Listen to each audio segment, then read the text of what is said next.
Depersonalization is a disorder.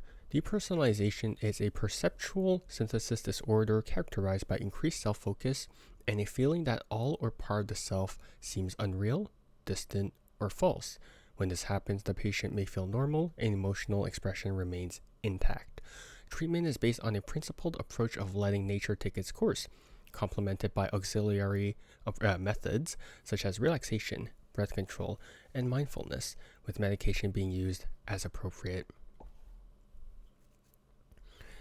Okay, I don't know what that intro was, but welcome to Depersonalization. So this is, as you can probably tell from the top right, this is the the Xbox Game Pass version. So Depersonalization is basically a I'm pretty sure this is a Chinese game. So this is a Chinese game, and basically it's I don't know. I guess it's apparently how they describe it is like a tabletop Call of the Cthulhu-esque like RPG game. Which, first off, that sounds sick as hell, because it's a lot of things that I enjoy. But from what I've heard, there are a couple of parts that aren't translated. Ow, that was my desk. And I think since 2.0 came out, there's been a couple of bug fixes, which are on the Steam version that I don't have because I'm playing on the Xbox version. But regardless, let's get started with depersonalization.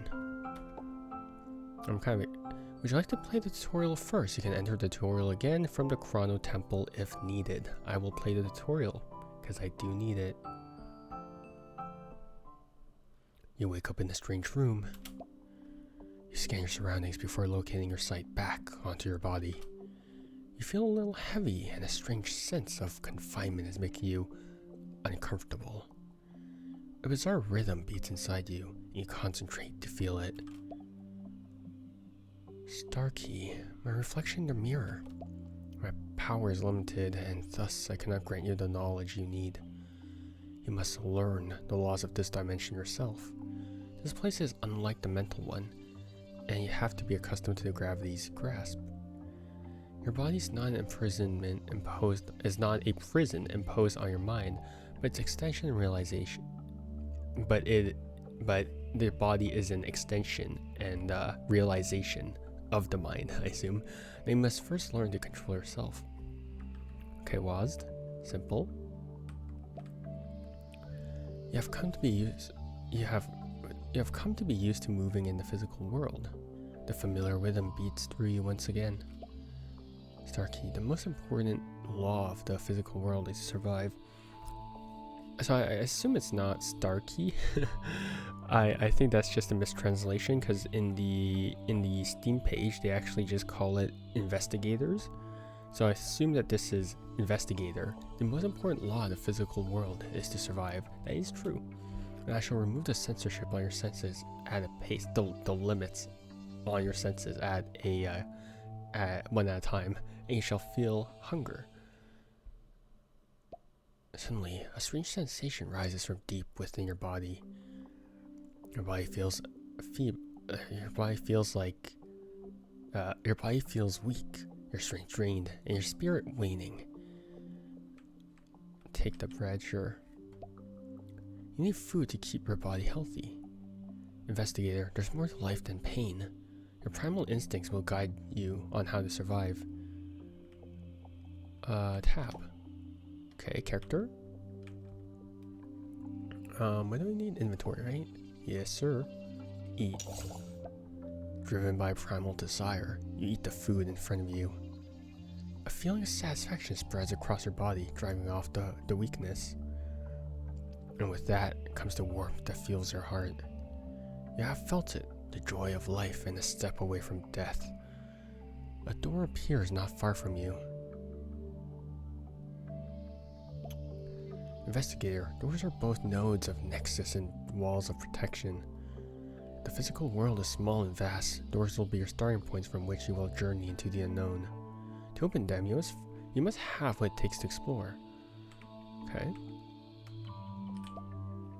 You try to open the door, but it refuses to move. You check the bolts and it seems locked. Proceed. See what's new. Okay. You open the cabinet. It's full of all sorts of things. You need to find the one that opens the door. Investigator. Next you will learn the concept of a check. In this world, there are events that will lead you to a path diverge if interfered with. Okay, so these are diverging paths. When performing a check, it'll be a chance of success if the observed value is less than or equal to your ability value. So again, it's sort of like D&D, where you have to do like a charisma check or something like that, right? Conversely, the check will be a failure if the value is lower, right? If you're not satisfied with the result, you just try again to have an alternate result. Failure? Really? You failed to find anything useful in the selection of items. Investigator, be not afraid. A failed attempt is a meaningful one nonetheless. Nevertheless, is also fine. If you're not satisfied with the result, you just try again to turn the table. Fine. You failed to find anything, blah blah blah. Oh, is this forcing me to it's definitely forcing me to do that. What? Oh, 50, okay. You search the cabinet and eventually find a key. A strange and familiar feeling rises from inside you. Now you can leave the room. Ah, cool. Interact with the door, and I will. Quit. All. I assume that's all for one and one for all, instead of all in one. This is a story of the forgotten. When a false history descends, how do humans decide their fate? If your whole life was built upon falsehoods, would you still be willing to share your spark to light up others' lives? Cancel. No, I don't want to skip the prologue. Who skips the story? What? Who skips stories in RPGs? In the deepest recesses of consciousness itself. Okay. That scared me. Investigator, you're my sole remaining connection to this mortal realm. You also represent my last hope to break through this prison of time and space that have been confined within. At present, the history here is unable to be altered. I must return to the beginning of consciousness and fall dormant for a period of time. Before I do so, I ask that you act in my place within this period. Only you can break through the barriers of this time and space and create an opportunity for us. Oh my god, wait, who is he? Red from Pokemon? Doesn't speak. I'm tripping balls. You're standing in your parents' bedroom as a child of nearly 8 years old. Currently, you are in the process of replacing the daffodils in the vase that your mother keeps at her bedside. Your mother's laying on the bed, awake, but very much tired. Mother? Mother, my aunts and uncles are still sleeping. I couldn't wake them up. So I snuck out in the garden and picked up some flowers for you. Do you think they'll be upset with me? The woman's face showed sadness, but held a look of acceptance as she took in the child's words. I'm turning off the friggin' that is not great. Yeah, voiceover, yeah, no voiceover. I'll read it out. I'm sure most of you guys will appreciate my nice voice as well, which is a total lie because I don't have that. The woman's face showed sadness, but held a look, that's not help, held a look of acceptance as she took in the child's words. She sat up and slowly began to speak to the child before her. No, my child, you've done nothing wrong. Everyone's just tired, they need a good rest. It would be best if you didn't disturb them. Annan, I think, you have taken such good care of me. When I'm feeling a little better, let's move to town together. You'll be able to make a lot of new friends and have a little more freedom. Are you sure? Grandpa told me that I need to stay in the castle. Don't worry, my dear. Grandpa will surely agree. And then, could you please pass along a message to Grandpa? I'm feeling much better now. Please tell Grandpa not to worry. Make sure to avoid the Chamber of Secrets or Dad will be angry. You promised your mother that she could count on you.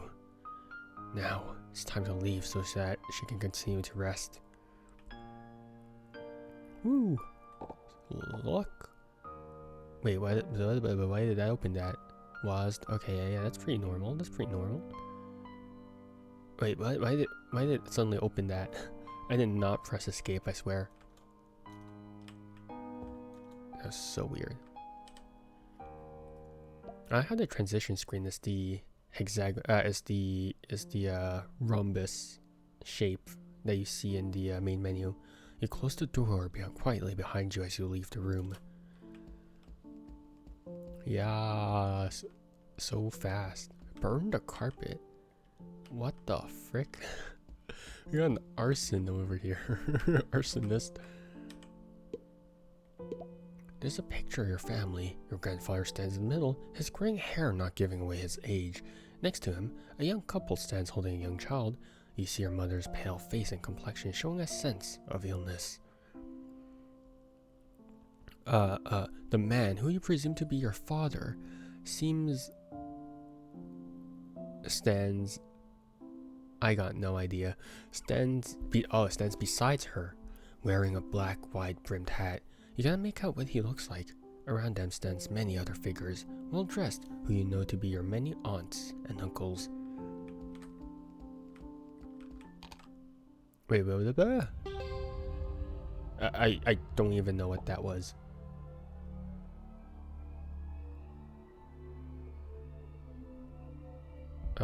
What was that? What the frick? For some unknown reason, you suddenly feel creeped out. You suddenly feel scared, as if there are many invisible dangers lurking around you. You hear strange voices all around you, taunting and mocking you. However, after only one gasp, this feeling disappears. Okay. A heavy sound rings from behind you, like a door being pushed open with great force. You take a look back, and the man covered in bandages pushes away the family portrait and slowly steps out into the stone corridor. Don't you dare harm Mother. What are you doing? No. Don't you dare. I'm not gonna stand for this. I'm gonna take this. Can I save this? Hold up. I want to save. No, let me save. Oh, F5. Yes.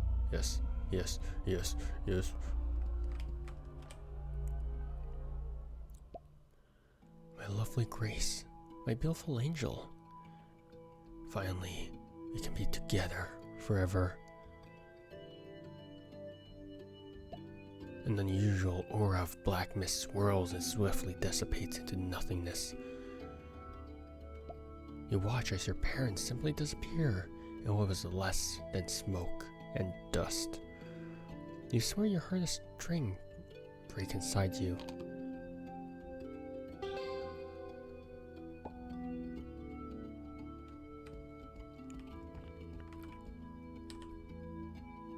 The handwriting on the paper is delicate, and you recognize it as your mother's. This seems to be for your father. Ronald, my love. Oh, wait, never mind. Ronald, my love. Father warned me not to see you now. The only way I can convey my thoughts to you is by letter. Annan has woken up. You don't need to worry about her child. What you planned worked, and he has forgotten the... What? Wait, hold up. How do I access my inventory? Oh, this, of course. Wait, I didn't read the letter fully. Really? It didn't load. Why? Why did you do this to me? History? Oh, there it is. What we had planned worked, and he has forgotten the incident. I'll spend what time remains for you with our child. I hope to protect him from pain as long as I can. If we can overcome this disaster, though, Ronald, my last wish is to die with you. Oh boy. And you left your child behind? Jeez. Jeez, I can't support that. I really can't. You look out the window. Outside's a world where the sun and moon dance. The grass roams free and this forest thrives. It's the world you've always wanted to see for yourself. Alright, let's take all these candles. No, I'm gonna yoink all these candles. The moment you walk into the study, the flow of time around you completely freezes. As you notice something changing in the air, you struggle to stand and lose consciousness. When you regain consciousness, your grandfather is there, standing in front of you. You almost immediately notice a gate? You notice a gate that you have never seen in the study before.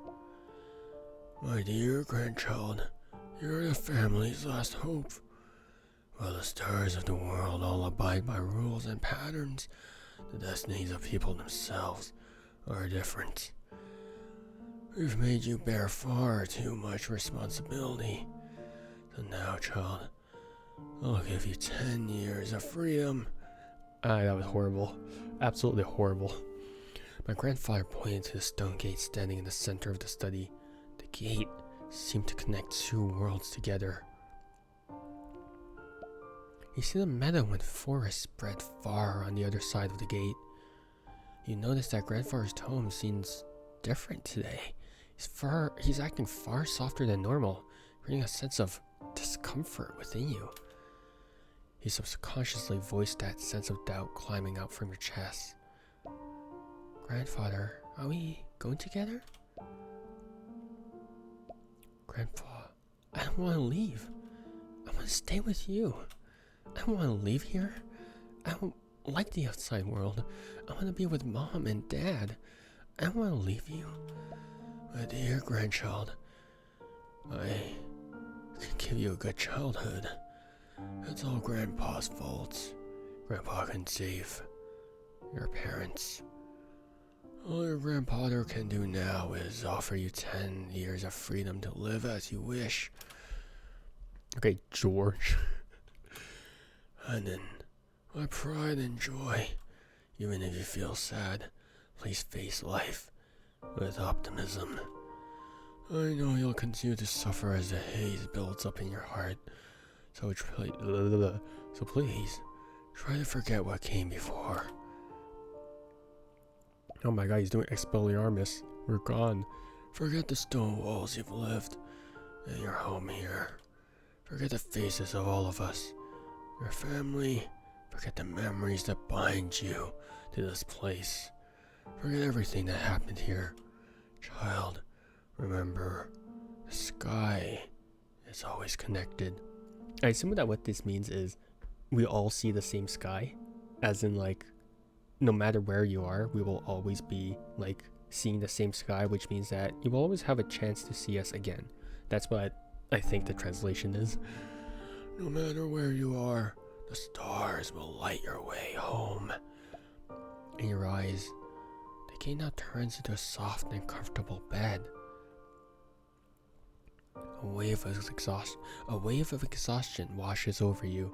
Now all you want to do is rest. A comfort the bed ahead can only provide.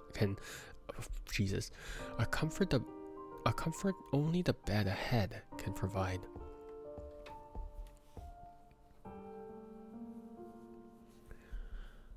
You stumble across the door in a daze. The meadow, forest, even the bed you just saw that were all there only a second ago vanished, as if it was all a dream. This was no longer a dream though, as the above rainstorm calls out its fury. Ahead, you watch as the rain fiercely pours upon the town town in front of you, Dunwich. The heavy rain guides the river water and causes the huge castle. Fuck. Oh my god, I'm so sorry, I didn't mean to swear. The huge castle standing on a cliff to collapse instantly. The town of Dunwich now was merely the town of Dunwich now was merely a forgotten pile of rubble and rain. You felt dizzy from the unbelievable destruction you witnessed and fall to the side of the road, unconscious. Moments later, a gray-haired old man drives down the rain-drenched road in a Ford. The blinding headlights shine down on you lying on the ground. The driver quickly realizes that you are unconscious and carries you back to the car. In this violent wind and rain, judging the land below, he drove past the mudslide and continued on his way. 10 years later. So that's his 10 years of freedom up. I assume that what he means by 10 years of freedom is 10 years to forget about his family and move on from sort of everything that's happened. But your past always catches up to you, so Providence, night, dormitory. Man, the public security is only getting worse. There's already another incident. I should follow the doctor's advice and get to bed earlier today. I really hope this medicine actually works. Patient seems to have experienced severe memory loss without any lasting damage in any other physical or mental functions themselves. Based on patient's explanation, he is able to slowly piece together the missing memories. Unfortunately, by the time he is able to get anywhere near the deeper portions of his memories, the pain becomes too much and he is unable to continue. The problem lies with what comes next. If he doesn't attempt to look through these memories for an extended period of time... On the other hand, if you ignore the memories, then they become like a massive boulder sitting inside your head, slowly accumulating more and more mass. So the question is, how can we create a physical application to interact with memories? Is it a question of the pain we... Oh, I have to scroll through this. God damn it. Because it made it seem like this is like a click thing. God damn it. The ladder... Oh my friggin'... The ladder's... Wait, hold up. Is there a backlog? There's no backlog. Crap. I'll read after. Crap. I skipped that too. Main symptoms include, but are not limited to, insomnia, palpitations accompanied by hallucinations, poor appetite, partial emotional function loss, and difficulty in retrieving older memories.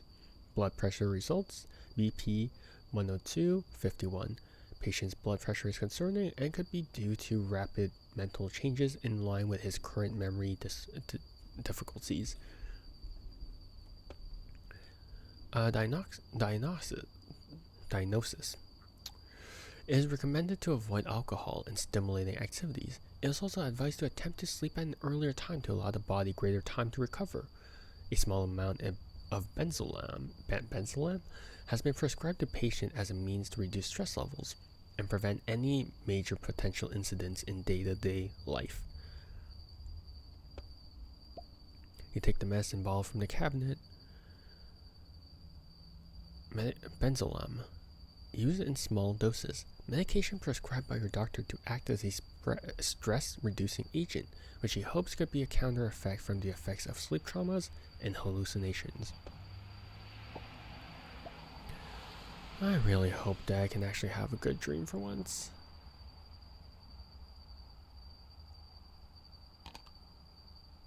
Willpower check. Yeah, boy. Despite the medication, restless anticipation of a potential good rest is preventing you from being able to immediately fall asleep as the sound of your heartbeat rings out.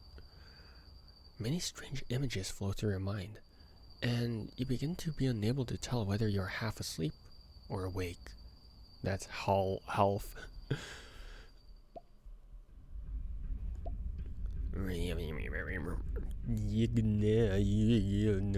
What the frick am I doing? God, I'm losing my mind. I can't control my body. I'm supposed to be in a dream, aren't I? No matter how real it seems, it's still just a dream. Nice.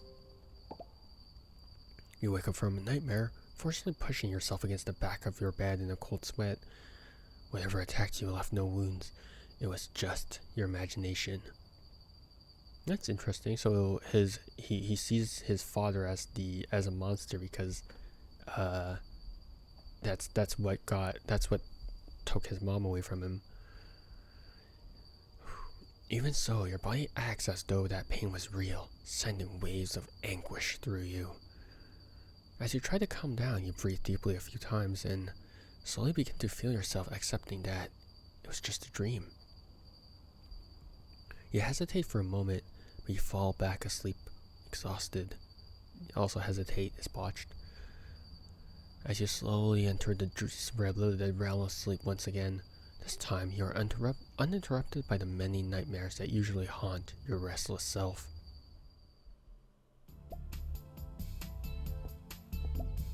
There's no written message on the envelope, but the seal itself seems strangely familiar.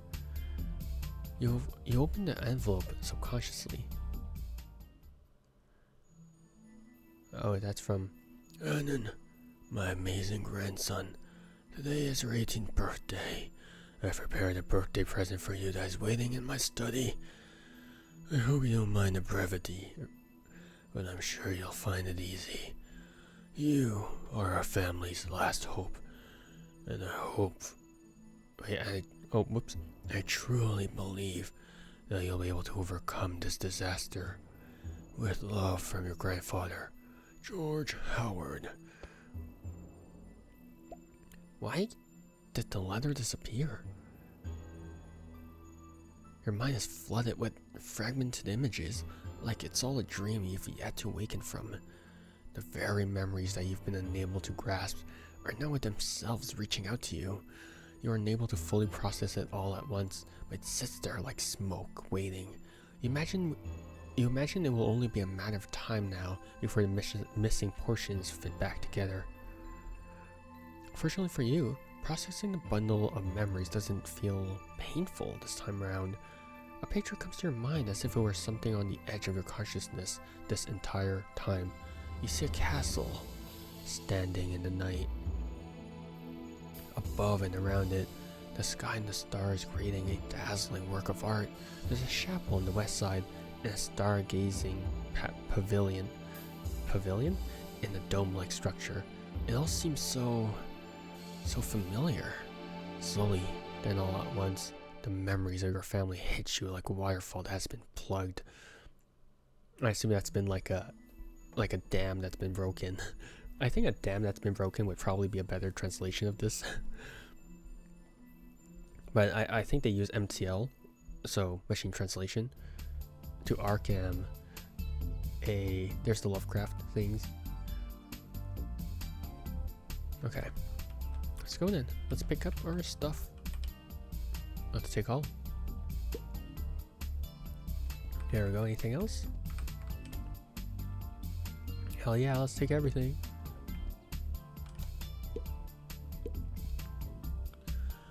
The newspaper's front page is detailing news of a major safety event involving meat products sent to the city by Arkham.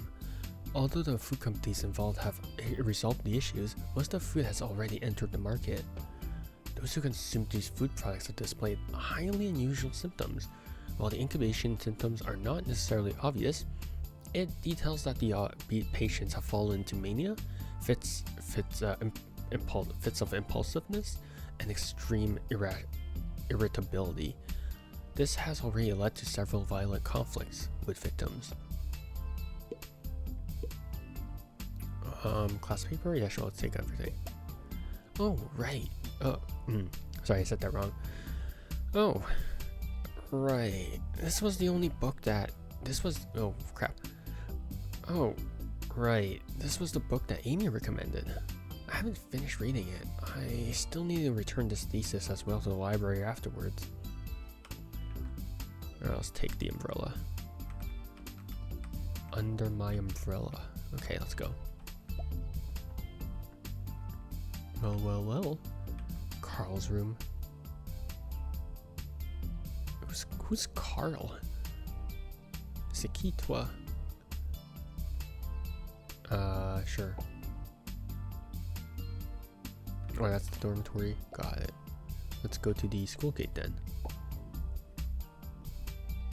What? Really? Okay, let's go.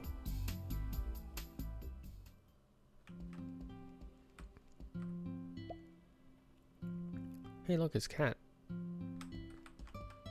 I can't talk to. Okay, sure. Oh, there we go. Oh, well, is it you, Annan?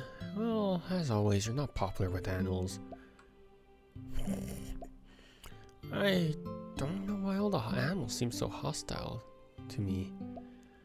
I don't think they're hostile, they just seem scared. The animals here are fairly docile, though you're a special case. Have you ever considered taking a part-time job as a zookeeper? Forget it. I don't want to be sued by any animal protection organizations.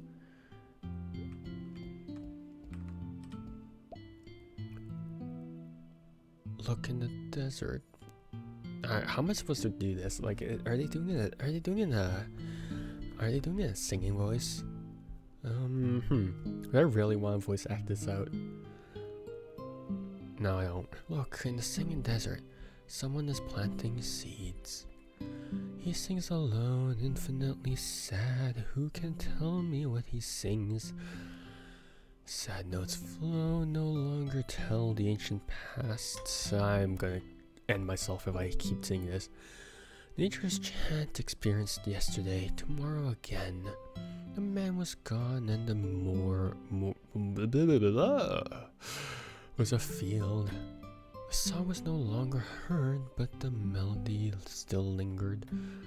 I think it's supposed to be a poem, but or a song in Chinese, but we can't really do that now, can we? The surrounding dirt makes the manhole cover laborious and tight, and you can't lift it. Oh, okay. Rocks. You're fortunate enough to find several lucky clovers scattered among the gravel. Yeah, boy.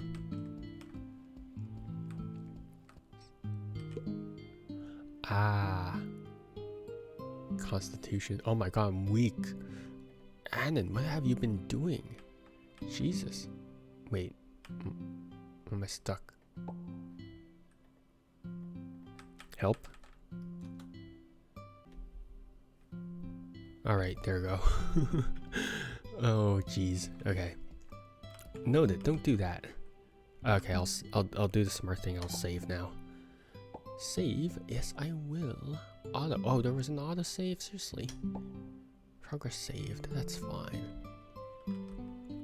Okay, let's check. Yes, I will use this. Hell yeah.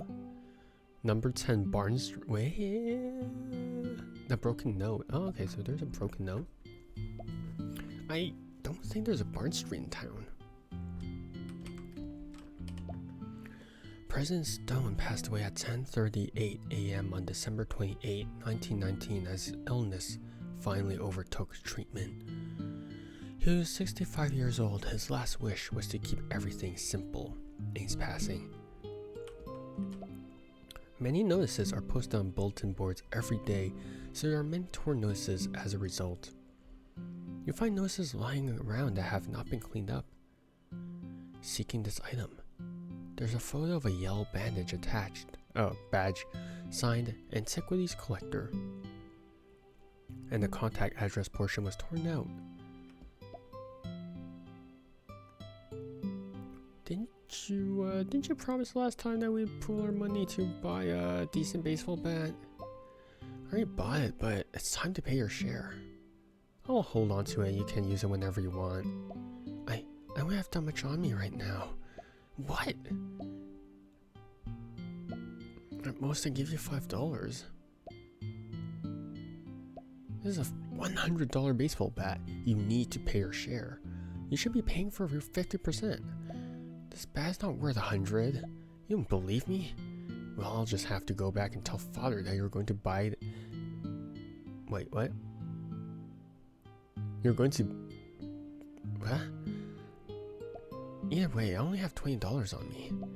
Well, I can take a loss this time. After all, we are brothers. The blonde man took the money and left happily. For art, for love. The school's opera association will be performing the popular Tosca on January 18th. Make sure to bring your significant other with you. Wink wink. Yeah, we hope this to be an opportunity for those to confess their love for another. I need that. We are an informal extracurricular club. The society was founded in 1889 by a group of students and professor who shared a common interest in unexplained phenomena. Oh, is that where we're going, huh? Like-minded people are welcome to join us. The Unsolved Mysteries Society will be open for enrollment from January 15 to January 20. Interesting.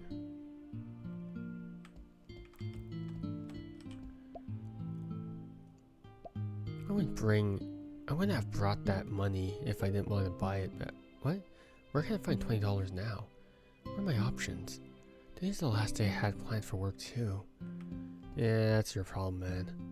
I ain't giving you a single buckaroo. Ooh la la. There's $20. Oh, what a shame. I'm like Superman. Interesting. There are many phone numbers packed into a sheet of paper, messily taped to a wall on the phone booth. The only number on there that interests you is for the railway office, which reads as 635-854-77. You also notice something under the edge of the sheet itself. You find a small card with no form of identification, just a string of numbers, 644-388-13. Just turn the dial won't make the machine work. Capitalism makes the world go round after all. You'll need to pay to use the phone booth. Thanks for telling me. There were many coins lying quietly inside. Oh, I guess I can't steal stuff. Okay, let's see. Yeah, boy. There are signs that the slot machine is broken. You get the feeling that any attempt to put money inside will result in a gamble on whether it works or not. Anything else? Wait, hold on, that was a mistake. Nice. You hear a sound from within the device signaling it's ready to attempt a call. Yeah, sure, I'll call the strange phone number. Hello? Hello there, General Kenobi. A voice chatters a single word over the line. Burston. The voice you hear is unusually mechanical, to which you can only interpret it as a tape recording. Interesting. Well, I increased my luck, so I'm happy. You know what, that was worth it.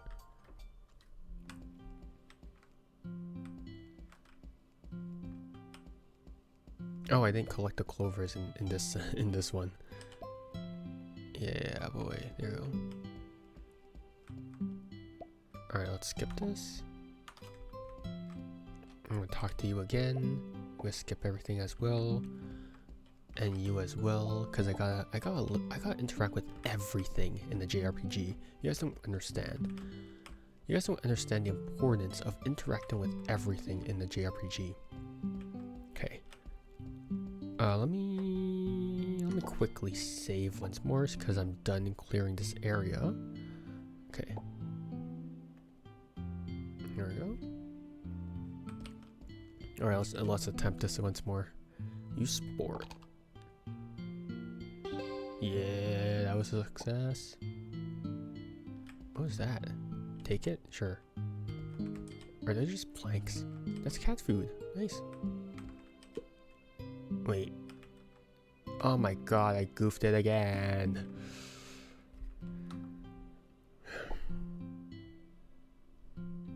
This is gonna be a long thing, man. It's gonna be a long thing, I swear.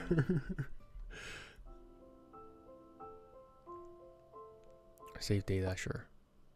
Oh no, that opens up my folders. What What the frick? Oh, there we go. It is 125.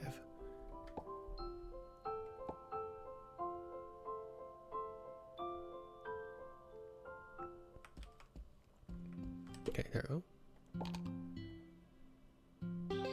There we go. I'm gonna take this, take this, take this. Okay, perfect. I can't believe I goofed that up. That was so dumb. That was so dumb. Okay, let's climb this again. This better not fail. There we go. Nice. Nice. And then we head away. A pharmacy. Interesting. Let's go check out the interstate bridge. Oh. So we'll move on to the next stage, from which we will not be able to return to Providence. Alright, let's go to let's go to the pharmacy.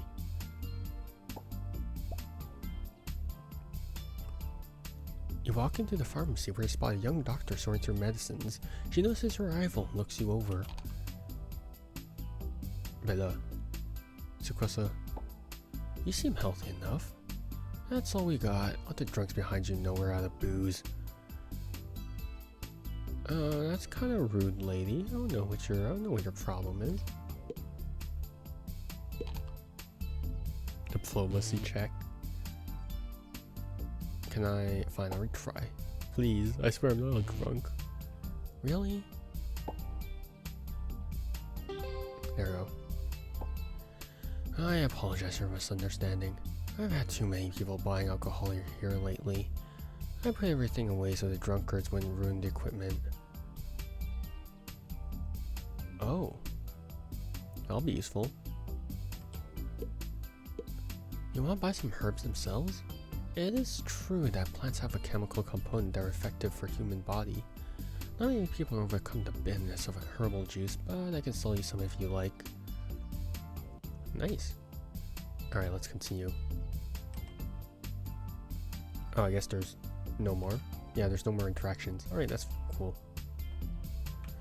Let's go grocery store shopping. Are these old girls? As you walk in, you notice the landlady is currently going through a ledger with a frown on her face. The handwriting on the ledger is rather small, as if to cram the vast contents into a small book. You do notice that there are parts of the ledger circled as if to signify their importance. One of these circled items that catches your attention is a frantic circling around the red number 100. The landlady took some things out of the cupboard and put them at the end of the goods. She looks at your selection with anticipation.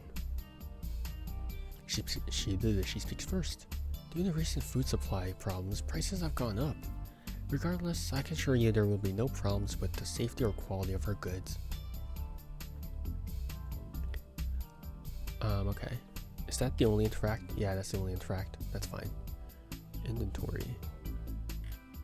Fire extinguisher. Not a bad idea. Match? Wait, we don't have one. Okay, we have a lighter installed. I don't know why we need a match then. Okay, what's the car rental agency? You arrive at the car rental agency and there are several people in suits standing at the door. You state that you are here to rent a car. The store's manager tells you, as you can see, sir, we are currently in the process of renovating our establishment, and even I don't know where to stay tonight. You are just about to leave when you remember the strange recording of a phone call. Bernstein Hotel. The moment you say the password, the man in charge puts a blindfold over you. You feel yourself being zigzagged around and end up in a room full of weapons and wine. What the frick? Yo, kid, are you here to buy or sell? Alcohol's in short supply these days, and at 100 a gallon, you make good money.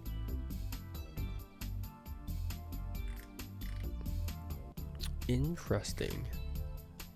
I'm poor. I'm a scholar. I'm a college student. I can't afford crap. Okay, let's go to the interstate bridge then. The interstate bridge leads to Arkham, and although it's not terribly far, you'd rather have a car for the journey. Even if you want to walk, it would take drastically longer to make the trip. Oh, do I have to buy the alcohol? Or like what? What were we supposed to do?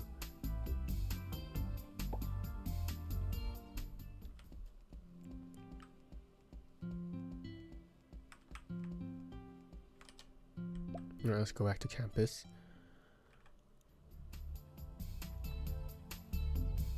Alright, so key Carl. As soon as you enter the room, you see Carl drinking his way to enlightenment as per usual. You hear him happily humming a tune of his own creation while writing what you believe to be his manuscript.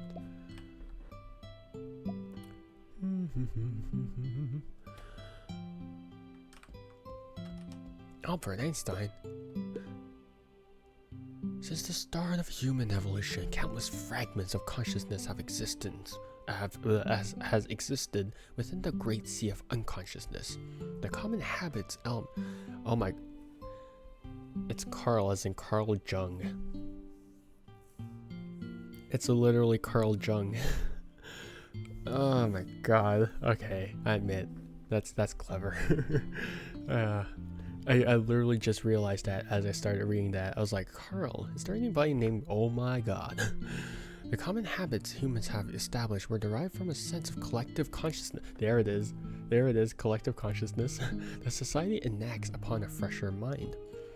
What was it that came first, the concept of human clusters, or was it the ocean of consciousness that established deeper thought? So there's actually pretty interesting about the collective unconsciousness from Carl Jung. I mean, this relates a bit to mythology as well. How do I explain this the best way as possible? How do I? It's basically that like So basically, the idea of Carl Jung is that there's essentially the human brain to some degree is all like there's all like the mind like sort of like they unconsciously share the same ideas. Like they're unconsciously, everyone around us shares the same sort of underlying ideas, whether or not you're conscious of it or not. So a good idea, and I believe that the original idea comes from the fact that mythology around the world actually share a lot of the same same traits, right? Or how we perceive things share a lot of the same traits. So I think one good example would be like I don't know, if we say a fox, right? How would you interpret a fox? Because in Japanese mythology we'd have the kitsune. In Chinese mythology there would also be like the fox woman, I believe, or I don't know. But also in European in European like folklore or whatever, right? The fox is always perceived as this mischievous figure, right? So, and also again, like looking back at it, like Chinese mythology as well, because I didn't really expand on that, is also like I know Chinese and Japanese mythology do share traits because there is a shared history between the two.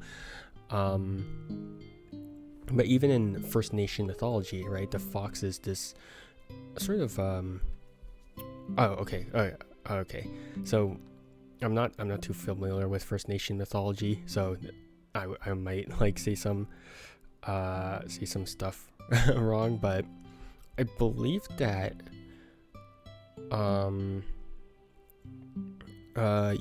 foxes also still have that tendency to be like sort of mischievous, right? Or mischievous, depending on how you want to describe it. How they're sort of like smart, they're tricksters as well, right? So that we have the First Nations saying that. We also have like Chinese mythology saying that. We also have European folklore saying that like foxes are mischievous, right? So you can see how there's it's depicted everywhere. And even I believe in like Norse mythology, the fox is also depicted as this trickster, as this creature with great intelligence, with mischievous or trickery, right? So it's interesting that cultures all around the world actually share that same perception of this one animal. And that goes further. That goes for things like spiders as well, where they're the spider lady from Japanese mythology as well, right? And they also have like spiders from the First Nations as well, right? So throughout the world, there is a surprising amount of similarities, right? So it is genuinely very, very interesting, and that's where the idea of Carl Jung's collective unconsciousness actually comes from. And well, I'm not. I could be saying some things wrong here and there, but you're gonna have to. But that's the general gist of what the collective unconsciousness is, right?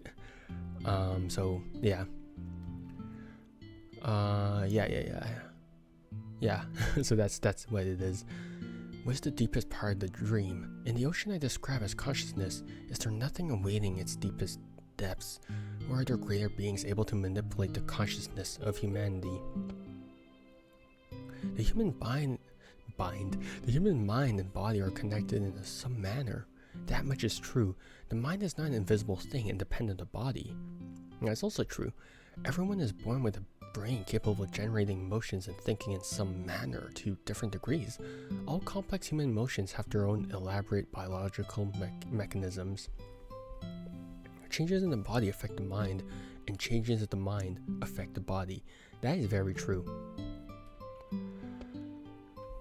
Okay, alright, let's see what you got, Carl Jung. Actually, let me take that. What lies before you is a desk that carries piles upon piles of notes, academic theses, books and small notes that look to have been written and swiftly forgotten about. Alright, don't fail me now. Yeah, boy. Sir, what is this picture? It came in the mail from a previous patient I worked with. He wanted to thank me for curing a strange disease. He's rather young, but he was complaining that his memory was getting worse rapidly. He told me that it was all tied to some strange dream that he had forgotten the contents of upon waking up every day. All he remembered was that there was some place he wanted to go. So I aided him in achieving a trance-like state to search for memories in his dreams subconsciously. Sometime later, I got this painting in the mail. I suspect that he found what he was looking for. Look at how he's smiling in front of that yellow house. You notice a broken yellow badge attached to the edge of the letter. Upon picking it up, you feel a strange shiver run through your body. You examine the badge a little closer and you see a strange symbol along the back of it, but nothing to indicate what it might represent. There's something that makes you comfortable, but there's something that makes me uncomfortable about this symbol. I'll look into this just in case. Sir, this badge seems interesting in some way I can't discern. Do you mind if I studied it? Feel free to take it. The clutter is piling up in my office anyways. I don't have the time to look through every last thing here. What is that? What broke? Okay.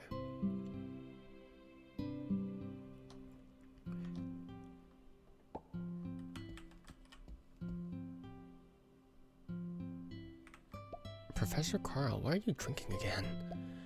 I am planning to drink once the day comes to an end. I'm not an alcoholic for crying out loud. And then, do you understand the idea of wearing another persona? I don't quite what you're getting at, Professor. Alright, so as an example, a drunkard is one of my Oh, I get it. I'm not gonna explain it though, because he's gonna explain it. When I'm drunk, I can relax my mind and release my emotions to a much greater degree than normal. On that note, I still have more wine on hand. Would you like to try it for yourself? You should experience a variety of emotions rather than sticking to your norm of comfortable. In a sense, emotions are a greater form of empathic, not empathetic, God, and comprehensible knowledge. It's just good for you to experience the world in various ways. I already know that, Professor. I've already been trying something similar in my case, trying to understand emotions through literature. Do you enjoy it, or at least do you feel like it's beneficial to you? I hate it. No, specifically, I hate stories. People tell stories put themselves in a position of authority. People who tell stories put themselves in a position of authority. That's not true. That's false, rather. They use these stories to elaborate their own values and that they believe to be correct. Not wrong. Santa Claus gives a list of bad children. Only hardworking bees are allowed to be given honey. Women are made from one of Adam's ribs. These were well-known stories that are laced with personal values and truths. The wider the story is told, the more it constrains people to act as a form of truth. These stories fight for power, with the winners being a form of fact or cultural standard. I just think that's an excuse for power. So you're more interested in the world's actual history. History is written by the winners. Even so, there's still truth that can be interpreted and observed. That is true. That is true. No one can return to the past themselves, after all. All we have is the interpretation of others. The current way of humanity, after all, is to understand the past as a grand narrative, after all. Well, regardless, I suppose you came here today to discuss your studies. Professor, I've come to say that I'm leaving for some time. I'm going back to Arkham. That's great to hear, even if you haven't decided to do so. I've done my best to persuade you eventually. People's past experiences will affect aspects of the present in some manner. We've been able to get any results with form of transparent therapy I've attempted, after all. I'm certain that it's those lost memories that are the cause of your current problems. Even so, don't put too much expectation into this. Even if nothing comes of it, you can still see it as a relaxing holiday trip. People still need a driving sense of purpose. Yes, I understand, Professor.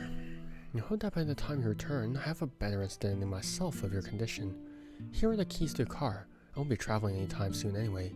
If you feel like you owe me, you can just wash it for me on the way back. It has been with me for many years, and just like me, is an old soul. Thank you for everything, Professor. Yo, Carl Jung goated.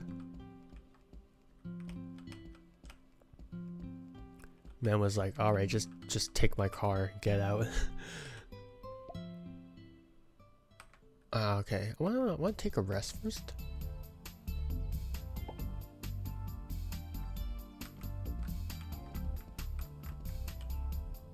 Am I not allowed to take a rest? Oh right, I didn't take everything because of the stupid thing.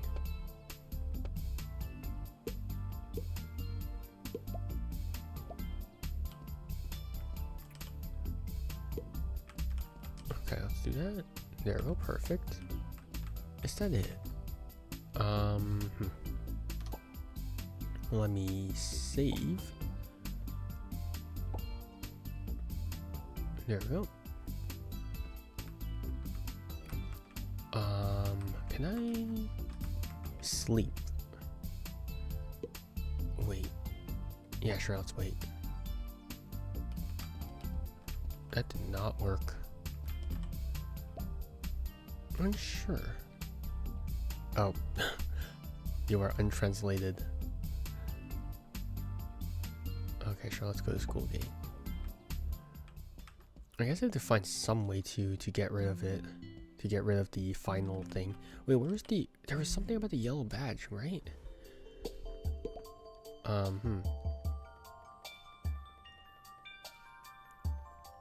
What's the yellow badge? Crap. No, my money. Crap.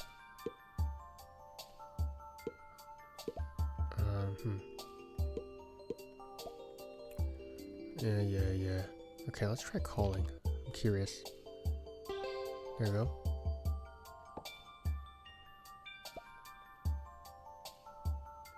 Who is it? This one, right? After a period of ringing, You're met by the voice of an impatient man who informs you that the railway line has been closed for an unknown amount of time due to the mysterious disappearances of an Arkham-bound train. This is where the Call of Cthulhu takes effect, I guess. There we go. There we are. What was it about the strange yellow symbol? God, what was it? I'm blanking out. What? Which one? Where's the thing with the yellow badge? I really don't remember. Big Pharma.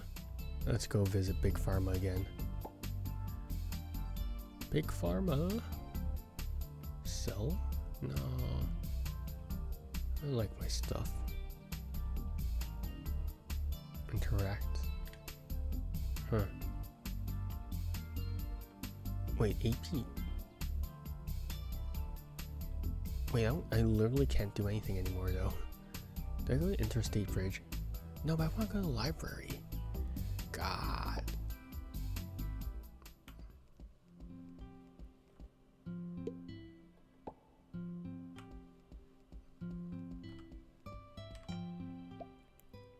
I literally can't do anything about the AP. Please let me rest. Let me rest. What do I have to? How do I rest? Okay, that's trouble.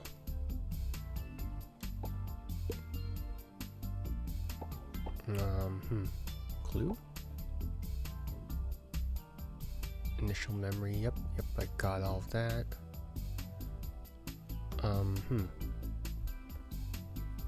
Craft, inventory, team up. Oh, those are the candles.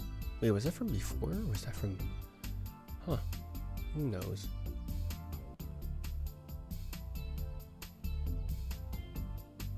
What?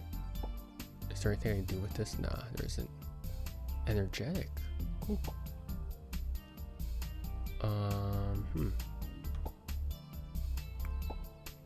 Fist of Truth, really? Oh, okay, never mind. I need to unlock occultism. How do I do this? Hold up. Okay. I can't really do much. Huh.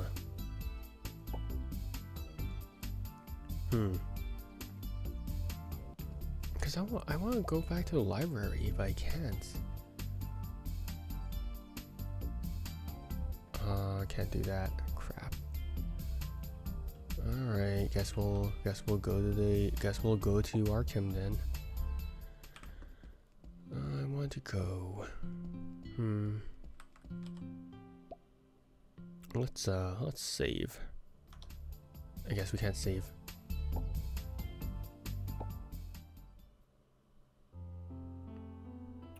Okay, we're gonna need to Google Translate this.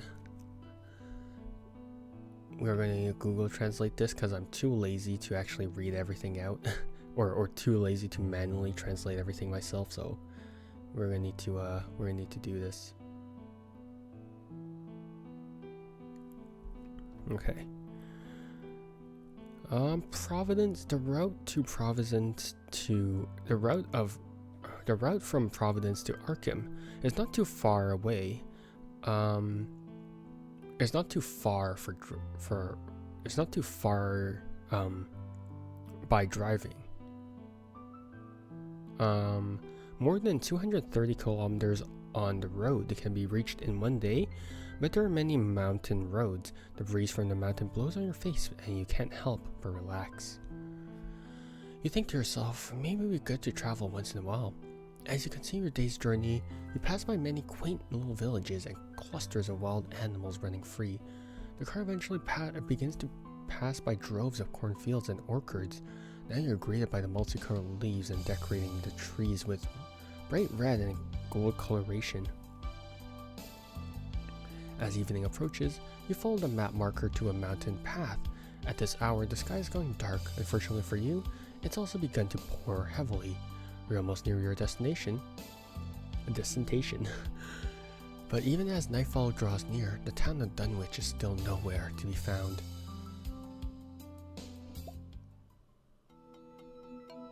You continue to drive around and follow a map to find your hometown. Even as night falls, there's still no sign of Dunwich.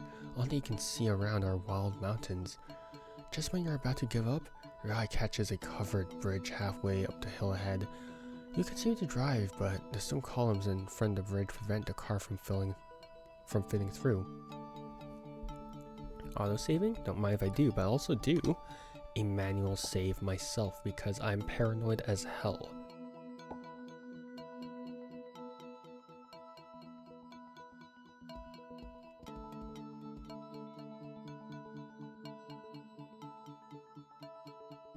Why would I ever take out the gas? Should I take it just in case? I feel like I should take it just in case. Just in case, you know. A large wooden bulletin board reading "Welcome to Dunwich." Rummaging for resources. Ooh, look at that. I don't have a limit for my inventory, right? We don't. I hope not, at least.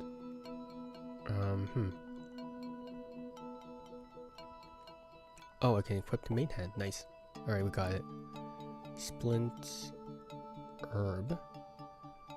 Okay, we got it. Any other things? Oh, no, that's... What? Something's coming out. Oh crap. Seriously? That's so bad. I need 40? A flock of not just rats, but fat rats appeared ahead. You wonder, even if it's night, why are such big rats around? How did I fail my check but it still gave me that? Oh my god. Woohoo! There are signs of passage. While some flooring looks newer, it generally seems solid with no signs of wood aging or rotting. As you cross the covered bridge, you notice a white mist enveloping the surrounding area. Turning around, you quickly realize that every direction other than your current path is impossible to make out. You can only continue forwards. You continue to venture into the mist. You quickly lose track of time before the all-encompassing fog finally lifts, only to be replaced by the darkness of night. By the time the light returns, you find yourself in the corridor of a ruined castle.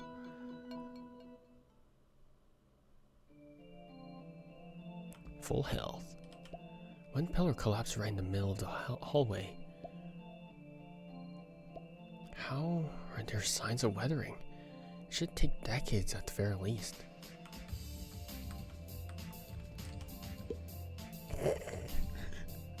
There's no way. Yeah, no way. I'm not jumping that. My guy. Ain't no way. Okay, let's go. I'm just curious. No way he actually made that. You jump, you land, you rise, and you cross the chasm of about 3 yards in one go. If there was one unfortunate part of it, is that there's no one to give you a round of applause. Hold up, I want to explore the room though.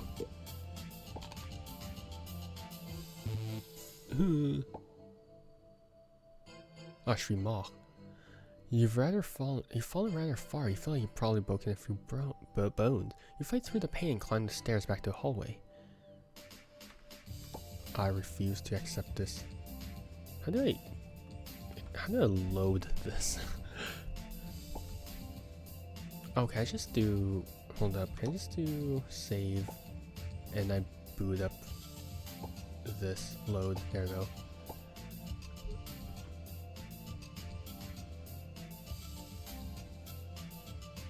Okay, let's go. You enter the bedroom. Most of the room has been wrecked by rubble quite some time ago.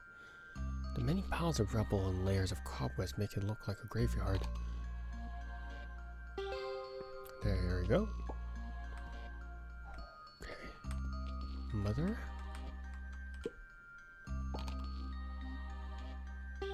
There we go. Well, most of what you can see is dust, cobwebs, and of course rubble. You carefully search for anything of potential interest. You eventually find a photo. You can tell from the photo that shows a family group of about a dozen people. One of them is oh, it's the same one. Yeah, okay. The child in the middle turns out to be a girl you've never seen before. Interesting.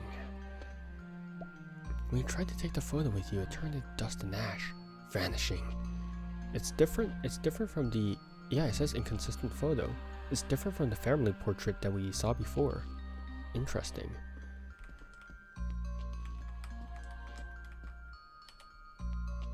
Okay, those are boards. There's genuinely nothing left. Okay.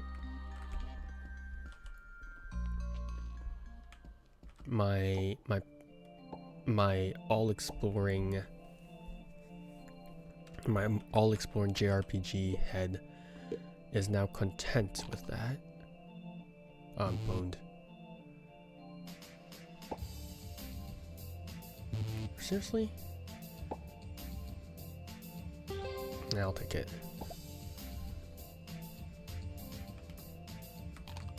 Oh, crap. Oh my god.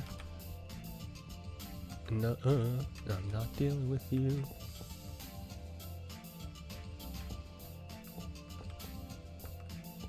Okay, where are the rats? Where's the damn rats? You see a torn portrait and a huge splinter through the wall behind it. There seems to be a secret passageway behind it, but the intersection is blocked by a collapsed rubble. Is that how Ronald came through?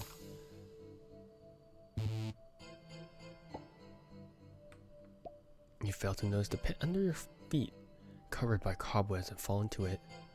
You try to steady yourself, but it's already too late. Fortunately, the pit is too deep. Is shallow, I assume. They mean. There's a weird statue. Crap. I'm gonna use up all my stuff. There we go. Look closely at this sculpture, realizing that its limbs actually hold a similar structure to the human body. As you look at it intently, it seems to come alive. You reflect that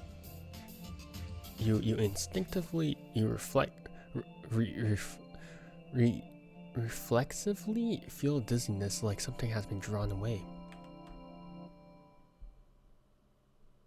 Okay then. Huh? Huh.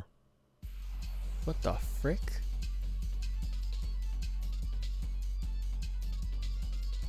Okay then. Feel the power of my umbrella. Oh, double edge. They never told me that there was going to be. Okay then. What is my technique? Sure. Observe. Why am I failing? Why am I failing? What is? How did this was 80%.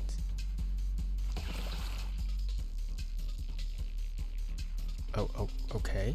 What was that? It's across the. I don't know what that was. You shall feel the power of my. What was its weakness? Exposed weakness. Okay. You shall feel the power of my.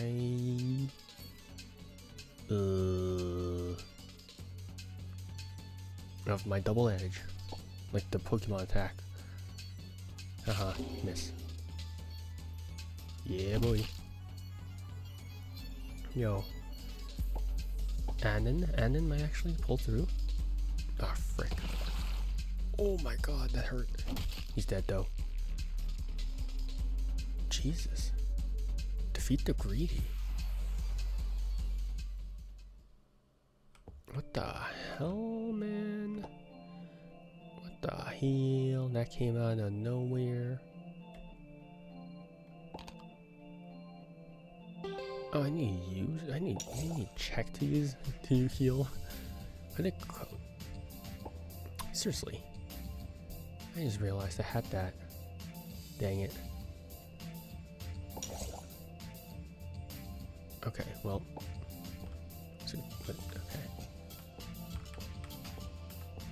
Okay.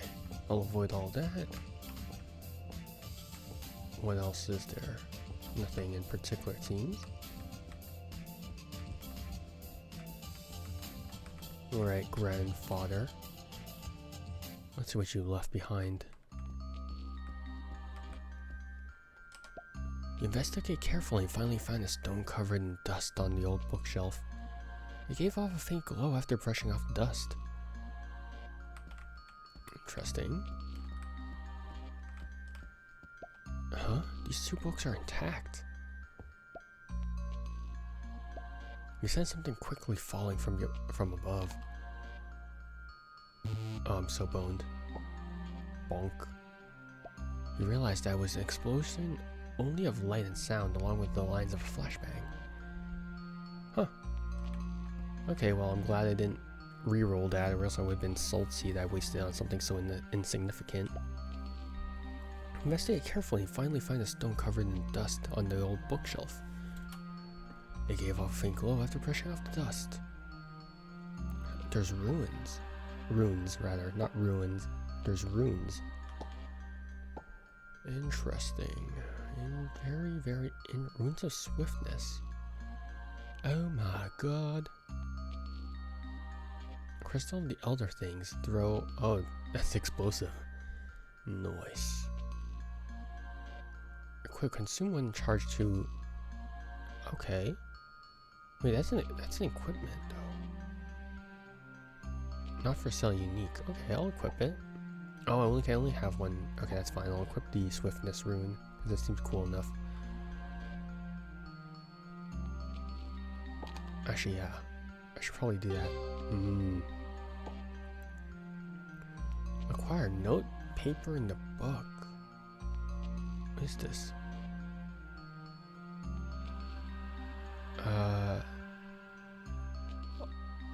Oh, we got a story no. Oh my god, you got a confession. And then they're putting on the play Tosca in the school. I mean, I've never watched an opera before, so any chance you come watch with me? Amy. Aw, look at him. Man got riz. Stop speaking. Oh my god, I'm horrible. Okay. Shattered medallion. Okay. That's cool. That's cool. Nothing on the sides, I believe. Okay, the stained glass window has a hole now. Ronald failed. I was forced to restrain him. Yigna. What does that symbol mean? He carved it on his body just before he lost his sanity. This must be an important clue. Ronald, your efforts will not be in vain. This does not appear to be a language of any living or past civilization. Someone like Ronald would have had so much more information if he was still sane. I need to continue researching. I think I found it. This word means mentality? No, it means spirit. That isn't it. What exactly is this? Many chaotic and twisted symbols appeared later. It can be discerned that the owner of this diary wasn't in a particularly good mental state. Unexpectedly, the rune must translate to mean them. It's them. I should have thought of this. I've been thinking about them. I've been targeted by them. I must forget all of this. Right now. Immediately. No, I have to record immediately. There was a long, torn line left behind as if the pen tip was pressed hard against the paper. Then, it was as if the pen tip was twisted off, leaving only the mark of a word. What's this? Why is there a key inside me? Bro, I want to read the other one. the crevice of history.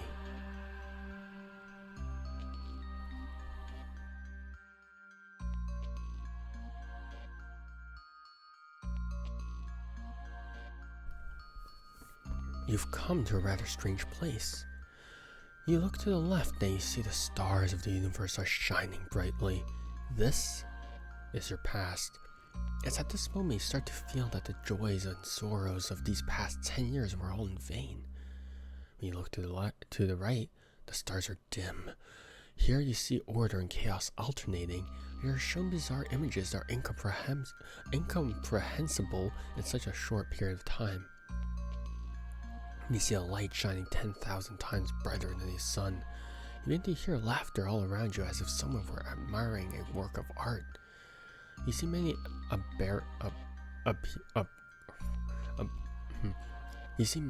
horrible monsters spreading across the cosmos, each acting in a way you can only describe as full of distortion and madness, their very genes out of the genetic blueprint, drawing a sea of flesh and blood in their wake.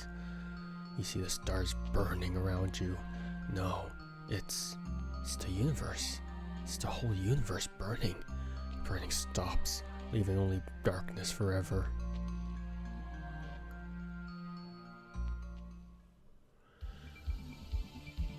On the left is the past, where the stars in the universe shine brightly. On the right is the future. The darkness is endless.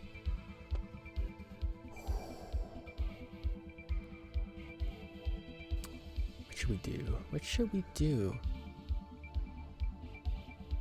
I mean, we do have to confront our past. So I'll go to the past, actually. Oh, that's pretty. Oh, I just got yoinked. As you step into the past, the figure of a young woman appears in the fissure of history. She stares at your back as you depart. She then gently closes her eyes as her as her body gradually dissolved into the void as she watches her child for the last time. Oh, Grace. Is that Grace? Location: ancestral home. Time: 10 years ago.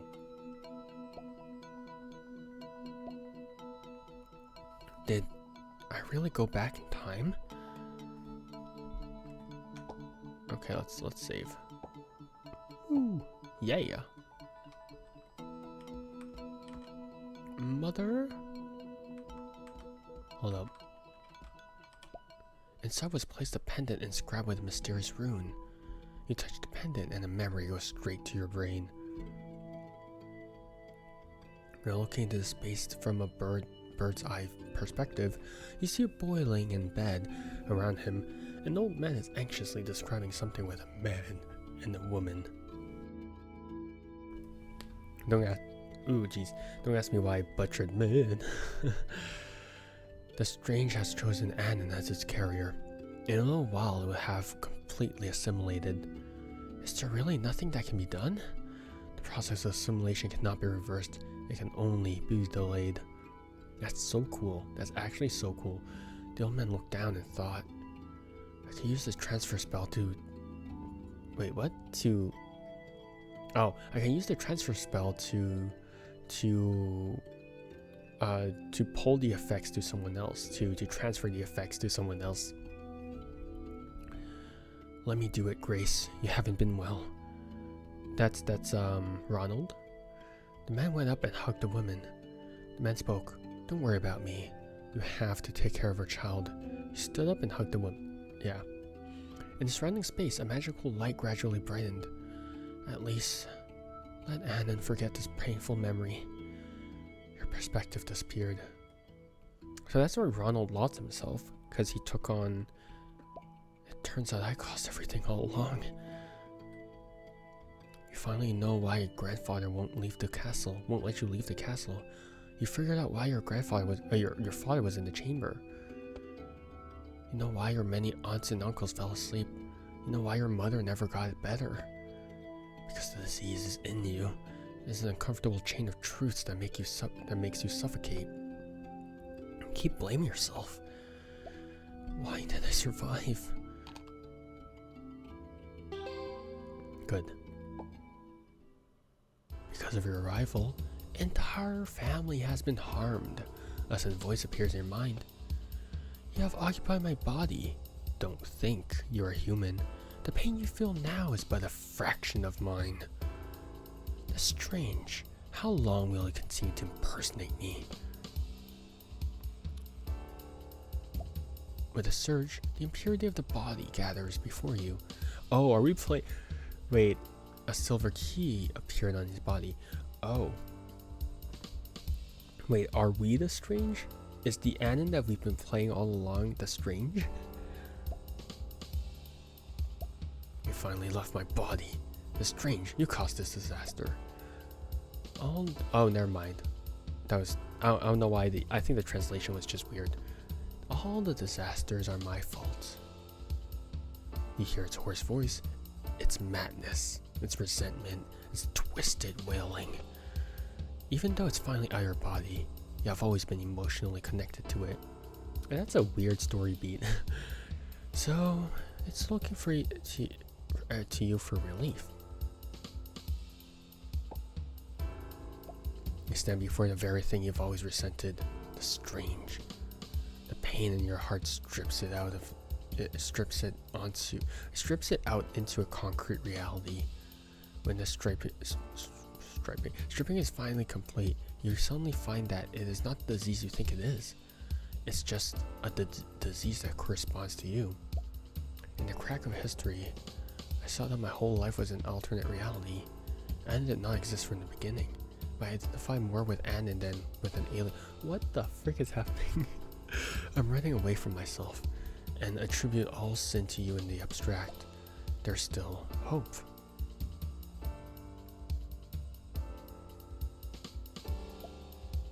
I don't know what's going on. Grandfather mentioned that was the last hope. Am I both a potential disaster and a source of hope? Huh. Oh no, Mother's still gone. Oh, that was the day that she disappeared. There's a picture of your immediate family. A little boy was sitting on the knees of a gray-haired old man. Behind him stood a young couple smiling happily. Okay, I'll take all. Ah, it's the flower that he gave he gave his mother. Yeah. I'll spend what. Okay, yeah. Because I didn't read it before. He has forgotten the incident. Also, yep. There we go. I shall continue to read all this. Take all this. Ooh, bread. Yeah, let's get this bread. Okay, let's save. It seems like a really sudden twist, where they're like, oh yeah, suddenly, yeah. It turns out he was the one behind all that. Okay. A group of black humanoids suddenly appears. Their faces are shaped of insect. What the frick is that word? With blue fluid flowing where their eyes should be. Sticky tentacles emerge from behind them as sharp claws push out from their arms. Yeah, there we go. Nuh-uh. Hold up. Okay, let's burn them. Haha. Get repelled. There's a picture of your family. Your grandfather stands in the middle. Yeah. Okay, so I delayed the... A furtive whistle fills the air. Nice. You hear this miraculous rhythm, which makes your mind go into chaos. As your thinking embraces the chaos, you feel unable to control your limbs. You watch yourself walk into the mirror. Seriously. Crap.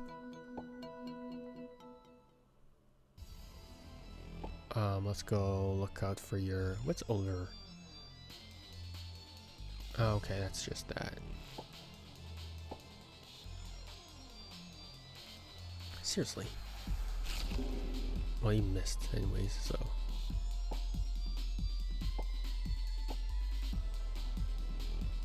There we go. Violence is good. Yeah, that's what I thought. Scrub. Double edge. I hope this misses. Ah, oh, frick. Frick.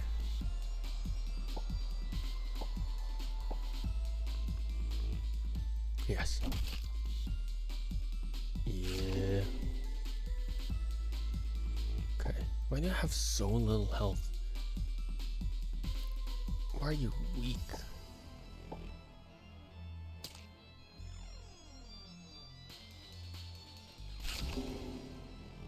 Oh my god. Oh, I can flee. Oh my god. Please. Please, please, please, let me flee. Frick. I'm so dead.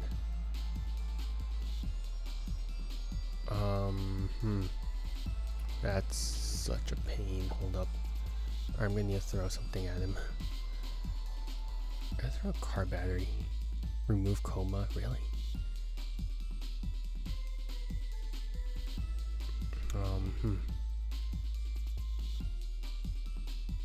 Alright, let's throw it at him. Okay, he's on fire. He's on fire. He's on fire. Hey. Oh my god, that did absolutely dog, dude. That did so dog. 40%? Sure.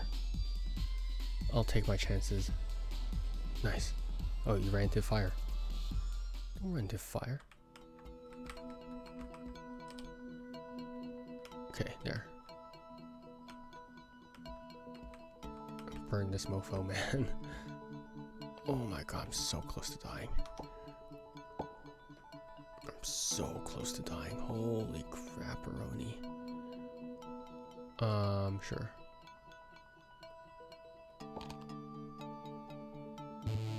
Crap. Wait, what's the difference between...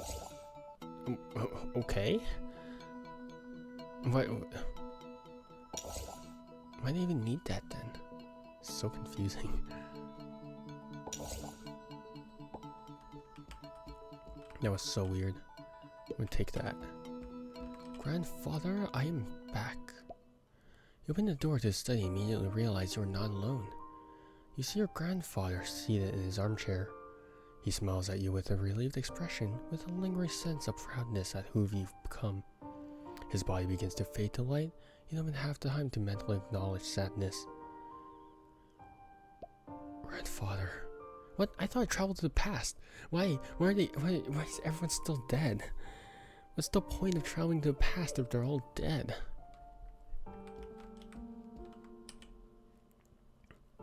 It's cane.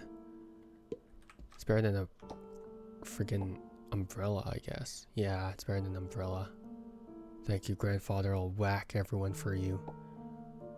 Celestial Surge. Seriously. I'm dual wheeling this, baby.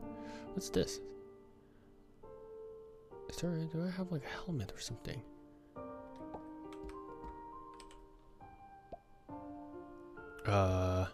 Please don't display booba. Please don't display booba while I'm on... Or I'm gonna edit this. And for your eyes is a girl as delicate as a ceramic doll. Your heart is beating hard, but it's not all because of its attractive appearance. Of her attractive appearance, jeez. And my guy. You feel an extraordinary sense of familiarity, of nostalgia, of intimacy, of longing for wholeness. Then, the girl seemed to be awakened by the noise and slowly sat up. You were about to ask some questions, but she cut you off first. You want to be vocal, but you can't control your body. She looked at you with a silver cross glow in her eyes. You feel an invisible bond with her. Then, you hear her soft, ethereal voice in your mind. Starkey? Is it actually Starkey? Like oh yeah, he is the Starkey. Cause okay, it is Starkey. I know how confused you must be. Come closer to me, I'll tell you the truth about this time. The stars are shining her eyes, and you can't help but move closer to her. Before you know it, she puts her hand slowly on your forehead. You feel her brain You feel your brain flooded with information. 10 years ago, when the disaster happened, the study.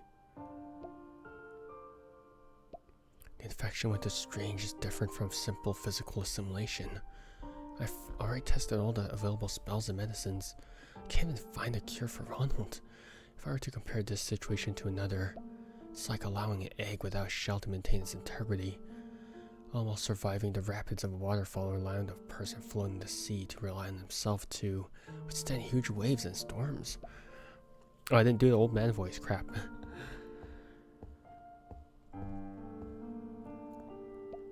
Ancestor, you once left a prophecy to warn us of this day. The mission of the Watchers and the price of truth are the same. A paralleled sacrifice. I pray here for your revelation. The Lord of Gates, the Guardian of the Abyss, Lord of the Dimensions, Riddle Knower, Guardians of Secrets, the oldest, all in one, the one by life prolonged. Atawil, Yok Sototh Naf enough.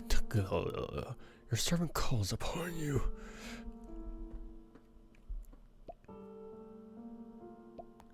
Are you still unable to answer my prayers?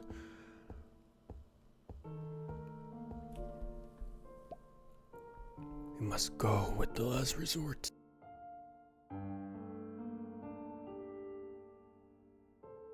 No matter what, we can't let the infection spread. The transport point to Kaleno is ready. Now that the stars are in the right place, our success rate is up to 70%.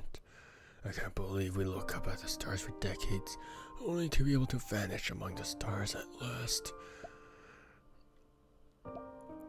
What an ironic twist of fate.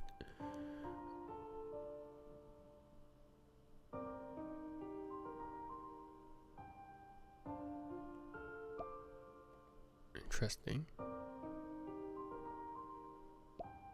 Right as the array is about to be activated, the space changes. It's as if magic has been drawn away. The room twists and turns into an arc of rock, dividing the two sides into two worlds that do not interfere with each other at all, virtual and real. From inside the door played a soft, ethereal female voice. There's still a glimmer of hope. Are you willing to pay the price for it, though? As long as you pray for it, please. Take what you must. A pure silver and white light covered George Howard, its energy sparkling like a multitude of stars. He felt that he had never been so clear and insightful. As this information continuously flows into his consciousness, George Howard's expression turned serious. So this is the history's truth. Now that I'm aware, I will do as you wish. Grandpa! The child pushes open the door to enter. In that instant, his body and actions are frozen. Oh, we're back at the prologue, aren't we? The static time begins to flow again. This is the separation between staged once again. He stubbornly refused to leave until finally, under Grandpa's magic, he forgot everything and leave like an empty container. Then I suppose it's time to pay my price. And then that's when adult Annan comes in. Just as George Howard was preparing for the end, a voice came from the void. Do you have a last wish? If I may, I would like to see him when he's grown up. The voice hesitated for a moment, as if in thought or calculation. I can only give you 1 second. Is that enough? That's certainly enough. And then we cut back to our present time. The time and space freezes. Your mind is flooded with memories of the past. Maybe it's just a split-second thought, or maybe it's just a split second, or maybe it's years beyond thousands. Afugamorn's consciousness was forced into deep sleep. In order not to be affected by what remains of Forgomon influence, Yog-Sothoth buried the alien parts under the ultimate gate. Calm has returned to the sunless sea, but the disordered assimilation continues. Chaos and entropy in the universe continues to grow slowly.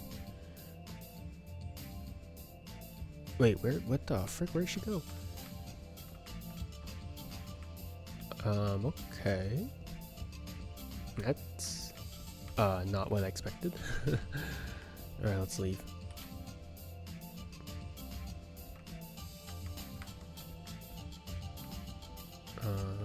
Okay.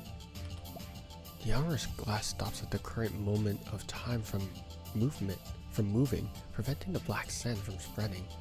Once you get rid of this black sand, the assimilation should end. What? I have no idea what's going on. Sure, you know what, let's break the hourglass. The hourglass is broken, the black sand in it is scattered. A giant eye emerges in response.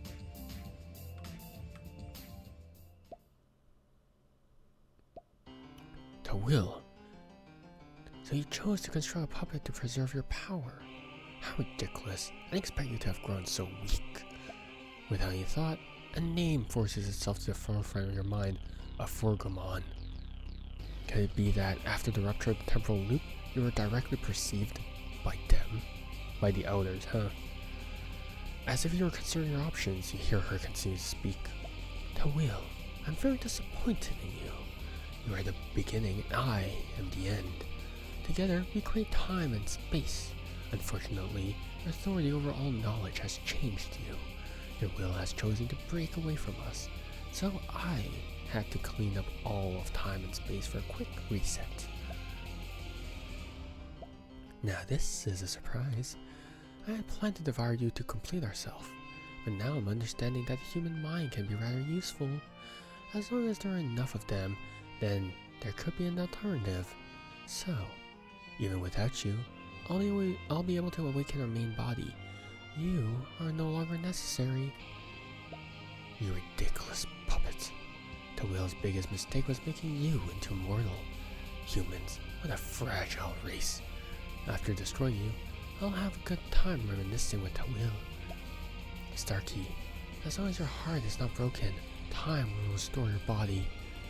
Every time you fall, you'll accumulate the power to reshape time, space-time. What you face now is one of their billion.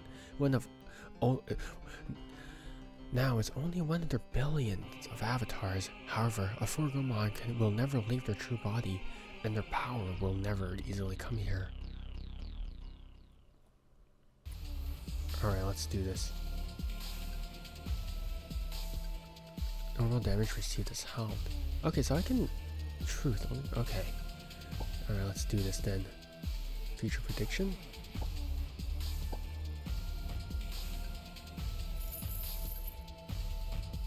Huh? I have no idea what that just did. Severs the connection. You cease to exist? What the frick?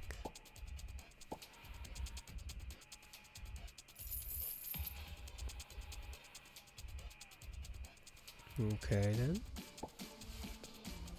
Sure. Negate predict target's move. Okay, let's do that. Except that she moves faster than me, so it's like it's completely useless. Sure. Time to go hand to hand, I guess. Oh, okay, that worked. Ooh, future thingy-majiggy. Can I die in this? Is my question.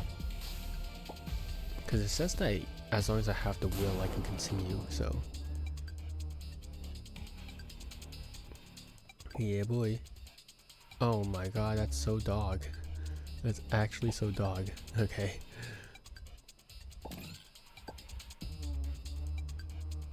I have no idea what's going on. I'm gonna be honest, guys. I don't know what's happening in this story.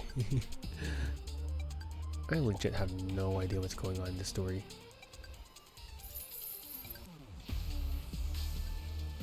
Hell yeah. I think I died like more than just a couple of times already. Oh, yep, there it is. There it is. Okay. Okay, I'm dead.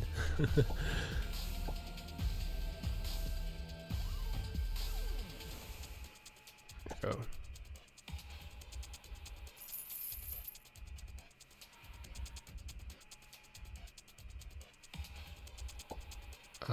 Sure.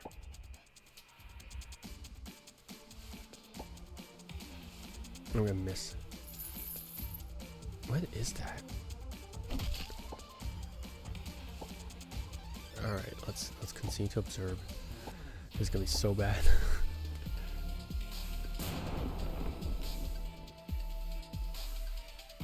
Alright, it's not like I can die, so if we can continue this, then why not? I heard they're like, yeah, you can. Your associate is down and unable to continue combat. You are going to consider them defeated. What's the difference? You were defeated from Gorman. The swirling lightning was about to engulf you. The silver key emitted a dazzling light, reshaping and restoring the surrounding space-time. A Fergalman is expelled from this space by this force.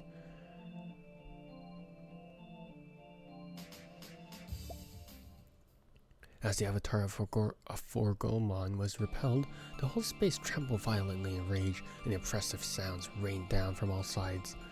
You can't hear the words being spoken, but you can feel the sheer anger contained within each. A Fergalman could not go back in time to this 100 years of history, and so they are preparing to return to the start of space-time. Starkey, this is the most critical moment. Keep pushing. You see the water condensing from the earth back into the sky. The clouds dissipate, the sky clears, the sun sets from the east, and the meteors flow back to the stars. Time is going backwards to the beginning.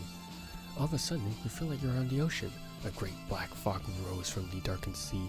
The black mist pulls you down into it. Being in the depths of the ocean is like being amongst the stars. In the blink of an eye, you fell into the ocean, then fell into the galaxy. If the ship of Theseus paradox is about whether you're still you after replacing all the materials, then it's about returning all the materials in your body in order to discover your origin. The matter of your body, as small as cells, gradually dissipates into particles and returns to its original state of being. After returning all the materials, a silver key gradually appeared in the deep sea. This carries your spirit, your ego, and all of your memories.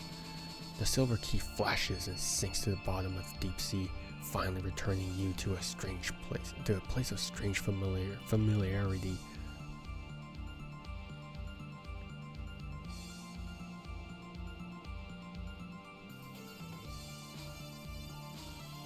What the frick? This is the dividing point between existence and non-existence. Black and white are independent of each other, maintaining an absolute balance. That's how it's supposed to be, and now that nothingness has been nibbled away, it's all mixed up.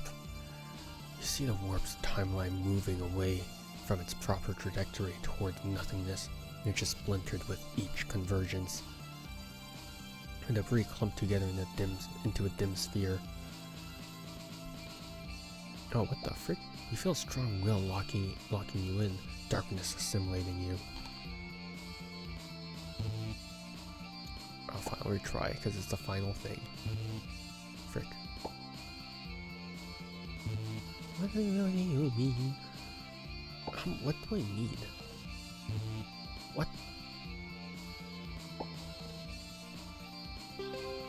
Okay, sure. Your obsession, unwillingness, and your pain burst out this moment. Like a sudden burst of lightning, your will lights up the night sky. Having pushed back the entity, your mental strength is at its limit. You'll lose traction, fall downward, plummeting to a sea of no light. Your consciousness gradually becomes blurred as you are slowly sinking to the deepest part of your mind. A lightless abyss. As you sink, your consciousness becomes increasingly transparent. There's no end to the darkness ahead. Then you sense a familiar presence. It belongs to Tawil. It's not exactly the same though. Like a door, like the end of everything. Your consciousness is becoming transparent. You finally saw them. They lift you up and make you whole once more. Their eyes are always on you, and you hear their words. Starkey, do you blame her for creating you? No. Although coming into this world has made me feel all kinds of pain. Human beings are too fragile to be affected by all kinds of desires. Whether it's a family mission, a duty to others, or a concern in your heart, one forms a chain of invisible chains. However, sometimes the pain of all these chains make me feel warm and happy. It finally dawned on me that this is something called desire. I obtained a lot of memories. These are precious memories that I should treasure. Do you like the world? Yes. I like the people of this world. They suffer together and share happiness. Even the smile of a stranger can make me feel warm. Because these people make me feel connected to the world. It made me finally realize that I exist in this world. Do you have any regrets? Yes, in many ways I do. I certainly have many regrets. A lot of regrets even. Something I realized only after it was too late. I regret not being honest with those I cared about in the end. The fact that it's no use saying it to them now. I suppose I feel guilty.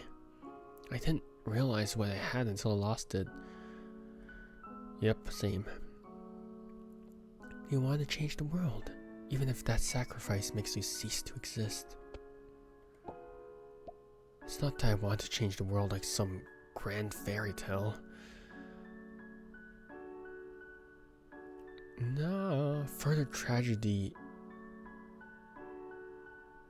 I'll read that after. To thank my family for putting everything they had to seek happiness for me. Further tragedy, something, to thank my family for putting,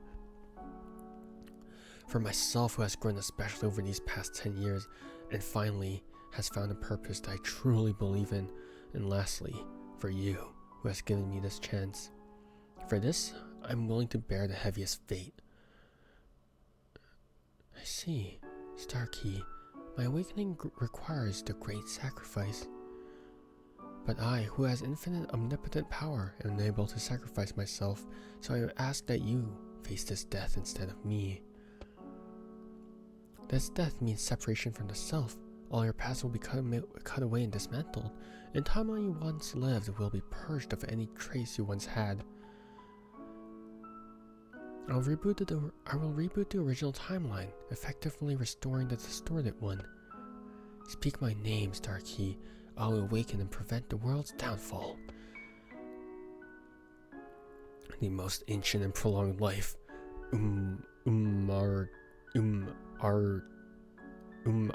Tawil. Jesus.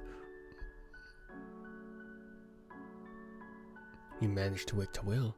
As the first consciousness to awaken Yog Sothoth, they succeed in taking control of the body.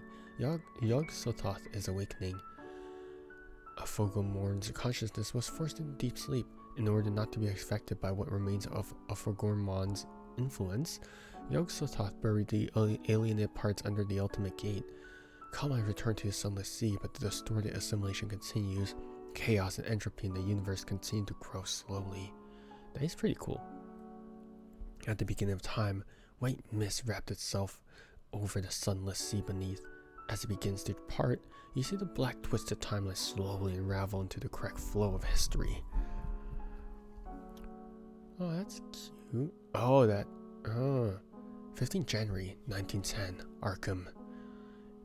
An old castle clinging to the hills. Wait.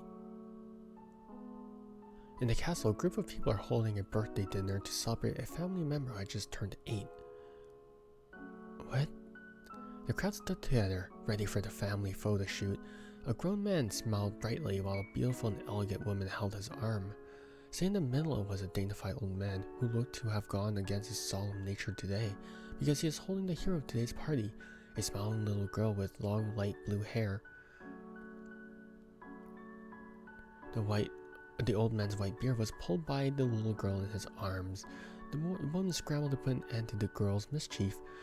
The little girl looked at the previously smiling man with an innocent expression, and the man made an exasperated face at the girl. It just so happened to be caught on camera.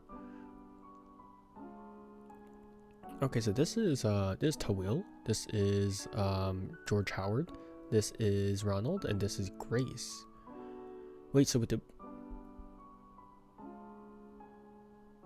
right. So I assume that Annan sacrificed himself, and to write the timeline, she needed to take his place? Amy was busy sorting books and... No. She was still so timid and shy while sorting through the books. A poster slipped off the table. No. She picked it up and it was the Tosca poster from the Opera Society today. For art, for love, the stars are resplendent tonight. Amy looked up at the poster and she seemed to momentarily gasp, looking confused yet pained. I wanted to say something, but in my end, my voice was no more able to speak than the air itself. She crumbled to her knees as she experienced a sense of loss that she didn't fully understand. Oh, that's sad. Am I crying? Am I crying? In the evening, Professor Carl and Professor Julie were working at their desk in the school office. Miss Julie sighed deeply after sorting through a pile of papers and complained to Carl. Things are getting worse these years. They can't bear any hardships that come their way. If young people continue to only seek enjoyment, human beings will degenerate into monkeys within 100 years. Carl did not respond to Julie's complaints, instead saying optimistically, "This generation of young people is better than us, as they can at least pursue their own ideals.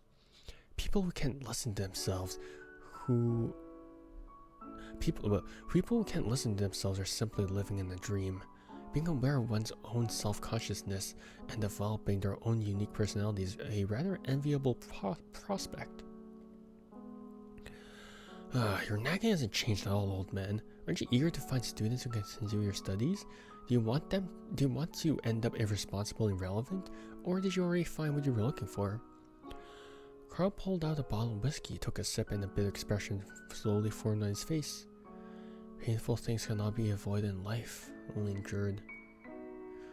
That's true. That's true.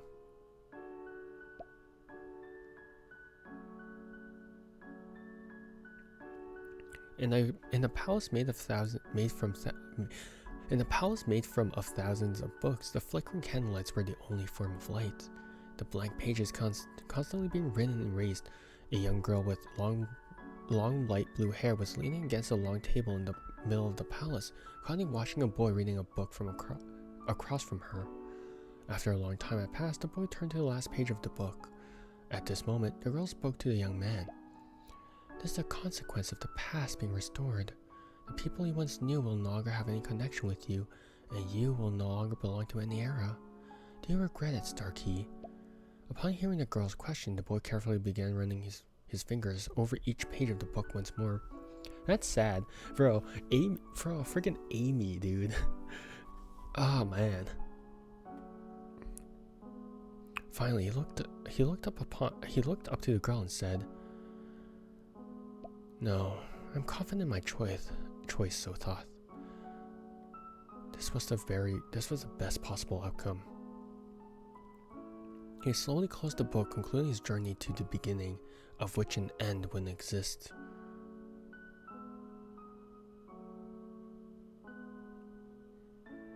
Interesting. All in went clear. You chose to take your destiny into your own hands and sacrifice your connection to reality in order to empower to will to awaken as Yogso thought, but also to restore the timeline of the world you once walked upon. But this is only the beginning. The distorted timeline still exists, and the terrible beings that have been sleeping for ages long past are waking up one after another. Terrible disasters are brewing in every time and space and time. And you confidently chose to meet your choice head on, for Yog-Sothoth to regain their power and to stop their worlds echoing with pain. A traveler who does not belong to any era has embarked on a journey that will never end.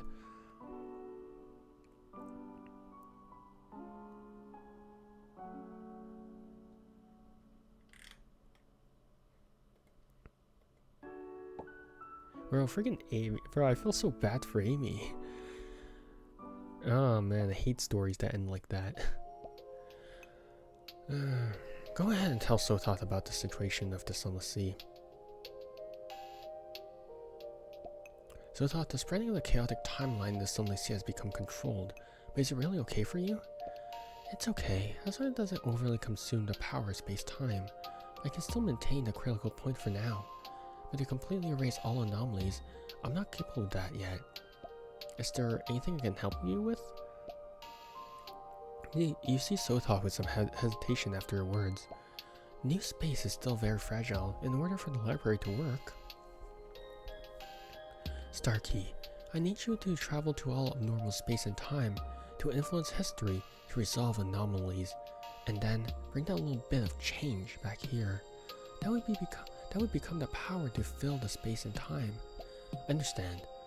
However, Starkey, you are going to be the chaotic time of history. You need to establish a connection with the people in that space and time to get involved.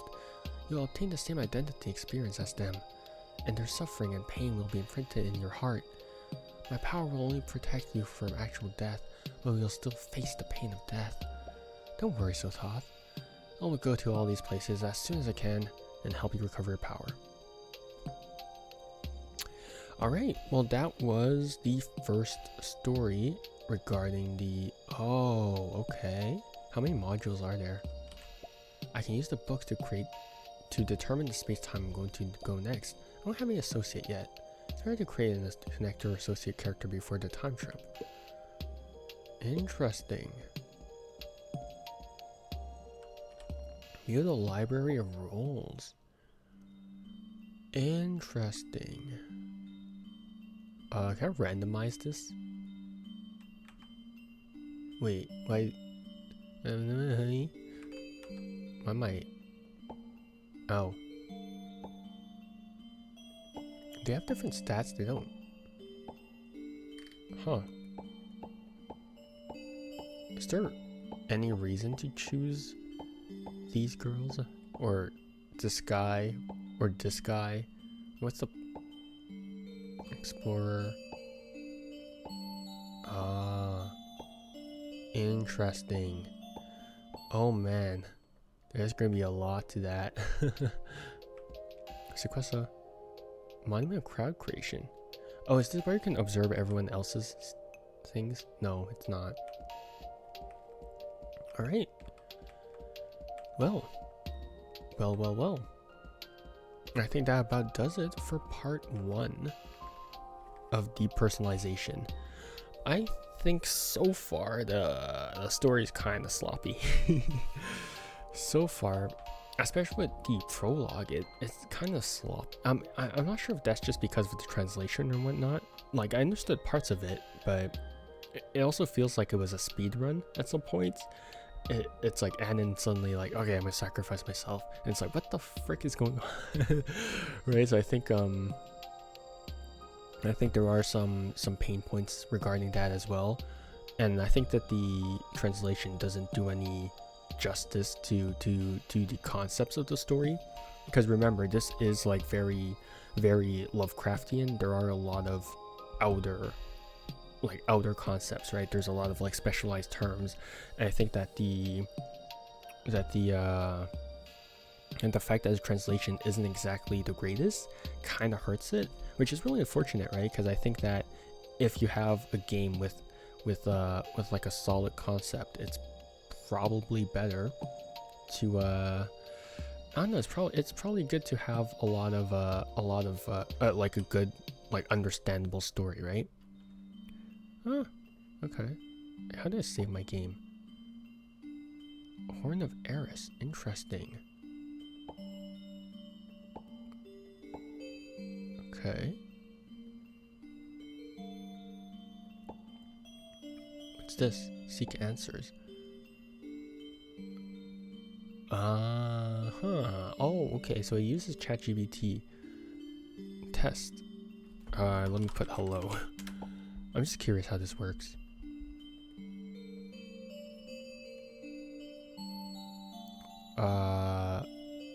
Okay. Hello?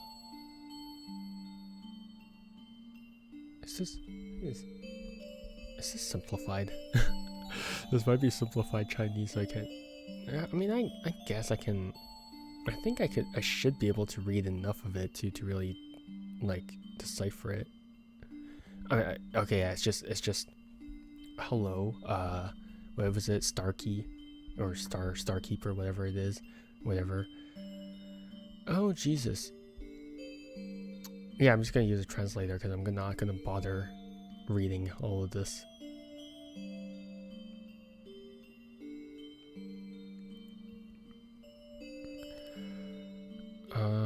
Okay. In the temple of time and space, full of infinite possibilities, what are you looking for? Maybe I can mention it for you for some guidance.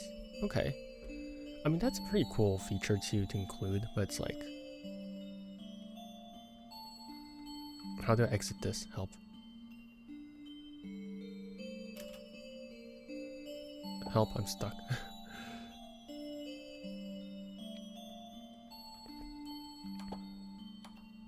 Okay then. So there are also quite a lot of bugs in this game. That's fine, that's fine.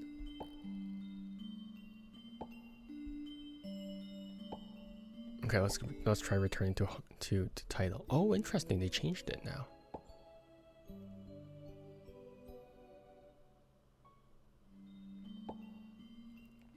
Oh, there we go, we're back. Okay. Yeah, so I think that I think that this could be a good game, but I think that that the translation and also like the story pacing in the first chapter was kind of jank, and that really took me out. I think the only like I like, okay, sure, like like I don't know, it just kind of took me out, honestly. But still, I'm interested enough in this game to continue playing it, but it's also like, I don't know about this, guys. But yeah, I'm gonna continue playing it, but we'll see how the rest of this goes, to be honest. Because I was genuinely interested in this, but I don't know, the quality of the pacing of the writing, and also like, I mean, I'm fine with the lackluster translation, right? Because I can always like infer enough to know what it's talking about, but just like quality, like just like the amount of concepts and whatnot, I think having a bad translation is not necessarily preferable. But yeah, my main pain point right now is just the pacing of the story. I think that's the biggest pain point. Just because like all in one and all just felt like it was rushed as all hell. Yeah, besides that, I think that as a JRPG, this can have potential. As soon as a fin this place appeared on the right side of the library. A huge iron box with twinkling and changing lights, and a strange scene that is constantly changing on the glass plate connected to the iron frame. Vergomon occupies this area unceremoniously, with a strange handle with buttons on both hands and a strange mess of objects lying around. She's a streamer. Sota, what's wrong with them? You rarely see Sota with a look of resignation as they put their hands between their eyebrows. After I really woke up, our alien itself fell asleep. Vergomon never wanted to merge with me. After weighing the pros and cons, I let them stay here. We have reached an agreement. They no longer interfere with time and space, and I can no longer interfere with their freedom either. But isn't that really going to cause more trouble? As the end of time, Vergomon is the key to erasing the chaotic timeline. They have seen so much destruction that they have been tainted with a bad character. We were originally one in the beginning, Alpha and Omega. Because of the difference in our power, our views have become different, but they will surely preserve the new world that we have created. Okay. You feel a sliver of strength being drained from your body, and images from the past start to emerge from your mind. This sense of familiarity makes you feel as though you have returned to your travels through time and space, while the screen of the machine in front of you flickers to life. What on earth is this machine? As you approach, the screen displays a black vortex made up of countless grains of black sand. As you get closer, these grains of black sand seem to come to life, shaping themselves into various people. These are people you have seen before. How unfortunate. I never thought you would be able to activate this machine. Afrogomon's gaze shifts to Sothot, who is sitting in front of a desk. Sothot merely lifts her head slightly, offering a smile, diving back into her sea of books. What is Tawil thinking? Your full expression tells me you don't understand its purpose yet. I indeed do not understand its purpose. You have released all the imprisoned consciousnesses. Why then is this temporal sand still preserved? I am under no obligation to answer your question. You might want to think about it yourself. If Tawil has managed to project identical individuals, why would they bother to restore time and space? Isn't it to deal with the arrival of the end? You unable to reach a consensus to change the outcome of the future? So Sothot can only deal with the end of the future by restoring time and space. Your thought is so naive, it makes me laugh. Perhaps you've been too deeply influenced by moral thinking. Let's put it this way, even at Tawil's weakest, Tawil has the power to reject new timelines. He just doesn't approve of this method, just saying. Individuals created through duplication will retain all the information of the previous individual. Individuals without continuity, their true selves have already been destroyed. I don't need any damn true self. I just need enough data to help me restore my strength. Say if you reactivate this part of the temporal sand, I'll gift it to you. Afterward, Afrogomon cast a displeased glance towards Sothot, saying, Tawil, you should understand, you cannot always control everything. View partner. Interesting. Amy.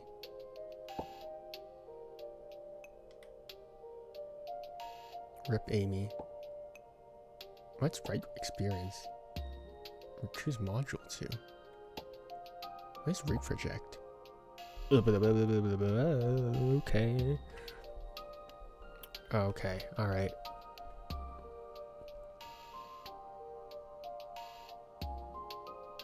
Sequester.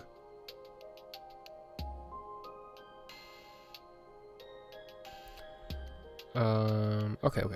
This operation will set the partner to the initial state of when it was just unlocked. Please confirm to continue. No, cancel. Okay, interesting.